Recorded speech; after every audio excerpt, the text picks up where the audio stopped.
Welcome to easy chemistry. बच्चों, हम chapter number 3 देख रहे हैं, आयनिक इक्विलिब्रिया।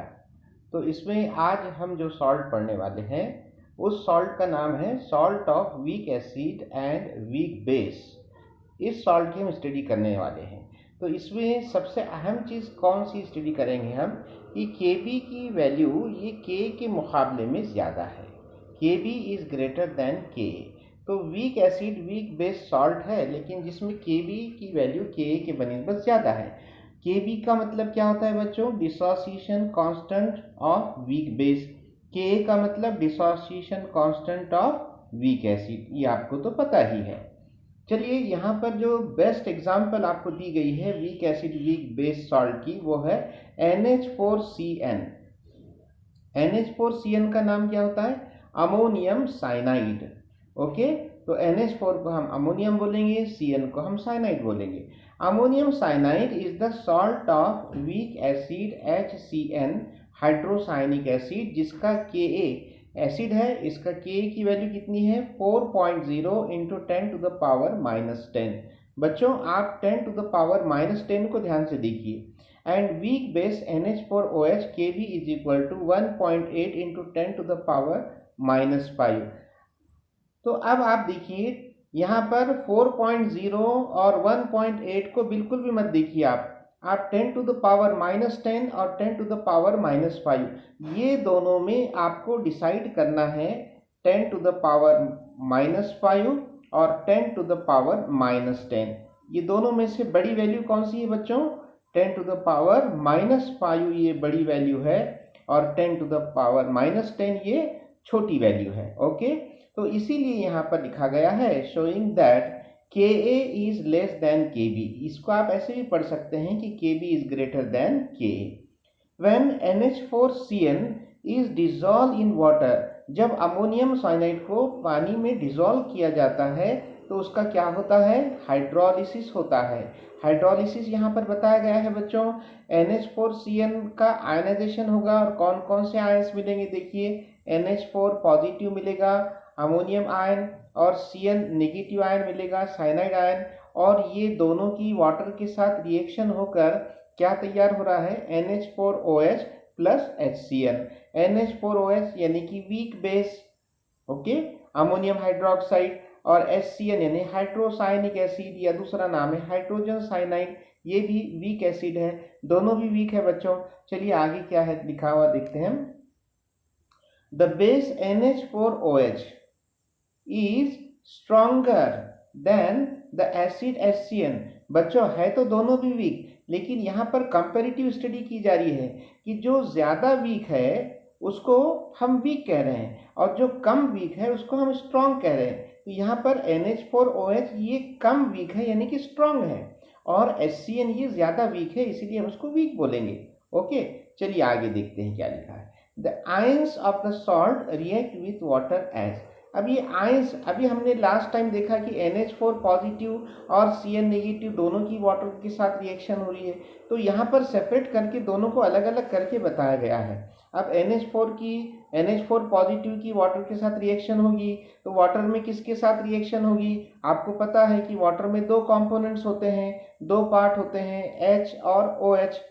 ओके, तो आमतौर पे H पर पॉजिटिव चार्ज होता है और OH पर नेगेटिव चार्ज होता है। तो NH4 पॉजिटिव किससे कंबाइन होगा बताइए? OH नेगेटिव से कंबाइन होगा, और क्या फॉर्म होगा? NH4OH। और बचा क्या बच्चों? H positive. तो H पॉजिटिव ये वाटर के सेकंड मॉलिक्यूल से जुड़कर H3O पॉजिटिव में कन्वर्ट होता है। यहाँ पर आप H3O पॉजिटिव की जगह पर H पॉजिटिव भी लिख सकते हैं, एग्जाम में भी लिख सकते हैं आप ऐसे ही, ठीक है। Cn नेगेटिव की वाटर के साथ रिएक्शन हो रही है। फिर से यहाँ पर वाटर से हमको दो टाइप के आयंस मिलते हैं, H पॉजिटिव और OH नेगेटिव। तो अब बताइए आप, Cn पर नेगेटिव चार्ज है तो वो किससे कंबाइन होगा?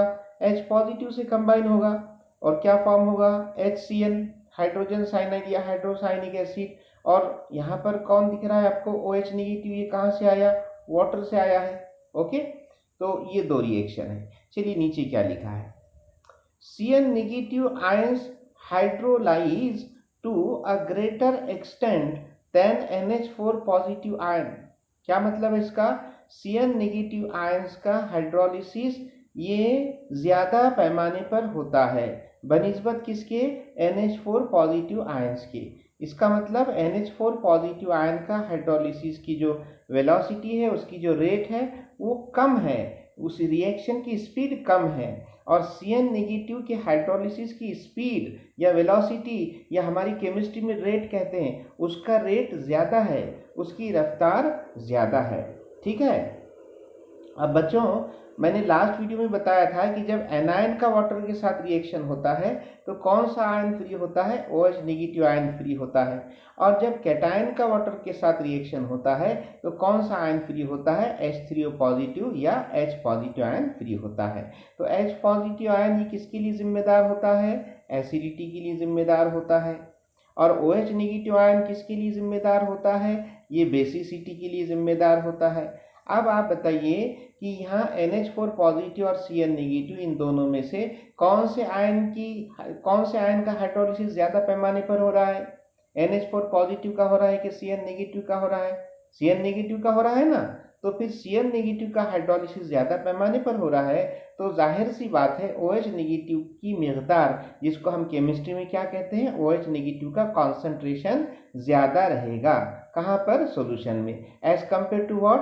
H पॉजिटिव की कॉन्सेंट्रेशन की। ठीक है। तो जब OH नेगेटिव का कॉन्सेंट्रेशन ज्यादा रहेगा तो हम क्या बोलेंगे? सॉल्यूशन का नेचर कैसा है? बेसिक नेचर है। तो यही यहाँ पर लिखा हुआ है। चलिए हम पढ़ते हैं क्या लिखा है। द रिएक्शन 3.22 यानी ये वाली reaction produces more OH negative ions than the H3O positive ions produced in reaction 3.21। यानी ये 3.21 रिएक्शन में जो H पॉजिटिव आयंस तैयार हो रहे हैं उनकी मिकदार कम है, उनका कॉन्सेंट्रेशन कम है। और 3.22 जो रिएक्शन है, जो इक्वेशन है, इसमें जो OH नेगेटिव आयंस तैयार हो रहे हैं इनका कॉन्सेंट्रेशन या इनकी मिकदार ज्यादा है। The solution of NH4Cn is basic. इसलिए सॉल्यूशन कैसा रहेगा बच्चों? बेसिक रहेगा। उसका नेचर क्या रहेगा? बेसिक रहेगा। इसके लिए जिम्मेदार कौन है? OH negative ion. OH negative ion का कॉन्सेंट्रेशन कैसा है? ज्यादा है कि कम है? ज्यादा है। और H पॉजिटिव का कॉन्सेंट्रेशन ज्यादा है कि कम है? कम है। इसका रीजन क्या है?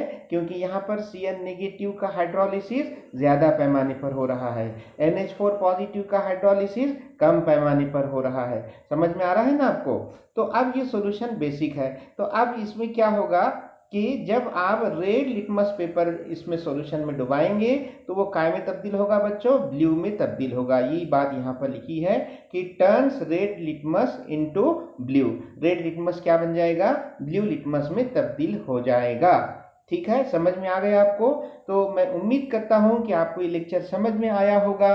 अगर वाकई में आपको ये समझ में आया है तो आप कमेंट कीजिए और इस वीडियो को ज़्यादा से ज़्यादा शेयर कीजिए, लाइक कीजिए और इस चैनल को सब्सक्राइब करना मत भूलिए। Thank you very much. मिलते हैं एक नए वीडियो के साथ, तब तक के लिए गुड बाय।